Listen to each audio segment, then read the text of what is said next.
குருவடிகளே சரணம். Hello friends and viewers, எல்லாருக்கும் வணக்கம். 14 சித்தர்கள் பாடல் வரிசையில் பத்ரகிரியார் அவர்களுடைய பாடல்கள் இதுவரைக்கும் 130 பாடல்கள் பார்த்துருக்கோம். இப்போ நம்ம பார்க்க போற பாடல் 131. தூரோடு இசைந்து சுழன்று வரும் தத்துவத்தை வேரோடு இசைந்து விளங்குவதும் எக்காலம். தூர் அப்படின்னா மூல பிரகிருதி. மூல பிரகிருதியிலிருந்து வெளிப்படும் தத்துவத்தை அடியோடு நீக்கி நின்று விளங்குவதும் எந்த காலமோ. பாடல் 132. பாக நடுவேறி பயந்தெழுந்த சித்திரத்தை ஏக நடு மூலத்து இருத்துவதும் காலம். பயந்தெழுந்த சித்திரம் அப்படின்னா மேல் ஏறி வரும் அழகு, ஏக அப்படின்னா தனியாக, நடுபாகத்தில் குண்டலினி நெருப்போடு மேல் ஏறி வரும் அழகை மூலாதாரத்திலிருந்து உச்சி வரை தனியாக இருக்க காண்பது எந்த காலமோ. பாடல் 133. ஓரின்பம் காட்டும் உயர்ஞான வீதி சென்று பேரின்ப வீடு கண்டு பெற்றிருப்பது எக்காலம். ஞான வீதி அப்படின்னா யோகம் என்னும் வீதி. ஒரே வகையான இன்பம் காட்டும் உயர்ந்த ஞான வீதியில் சென்று பேரின்பமாகிய வீடு பேற்றை கண்டு அதில் இருப்பது எந்த காலமோ. பாடல் 134. காரணமாய் வந்தின் கருத்தில் உரைத்ததெல்லாம் பூரணமாக கண்டு புகழ்ந்திருப்பது எக்காலம். பூரணமாக அப்படின்னா முழுதுமாக, இறைவனே அனைத்திற்கும் காரணம் என்று என் கருத்தில் உணர வைத்ததை முழுதும் நேராக கண்டு புகழ்ந்திருப்பது எந்த காலமோ. பாடல் 135. ஆயுங்கலைகள் எல்லாம் ஆராய்ந்து பார்த்ததற்பின் நீ என்றும் இல்லா நிசங்காண்பது காலம்.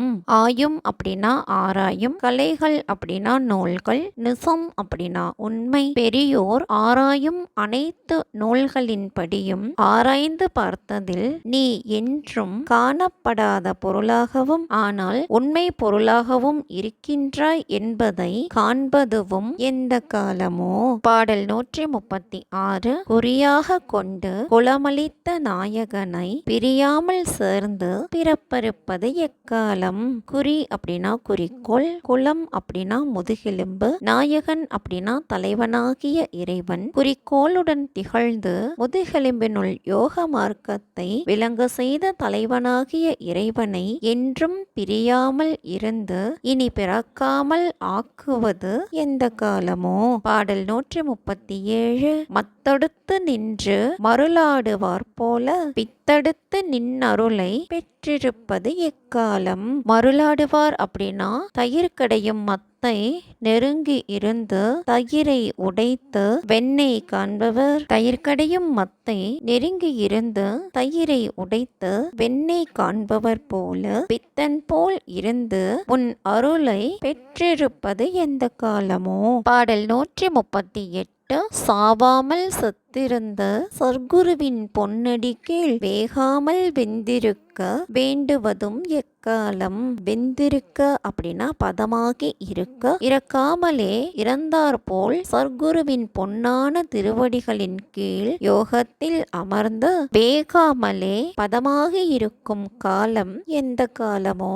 பாடல் 139. என்னை அறியாமல் இருந்தாட்டும் சூத்திர நின் தன்னை அறிந்து தவம் பெறுவது எக்காலம். சூத்திரன் அப்படின்னா கயிறு கொண்டு ஆட்டுகின்ற இறைவன். எனக்கே தெரியாமல் ஆட்டி வைக்கும் கயிறு கொண்ட உன்னை அறிந்து தவம் பெறுவது எந்த காலமோ.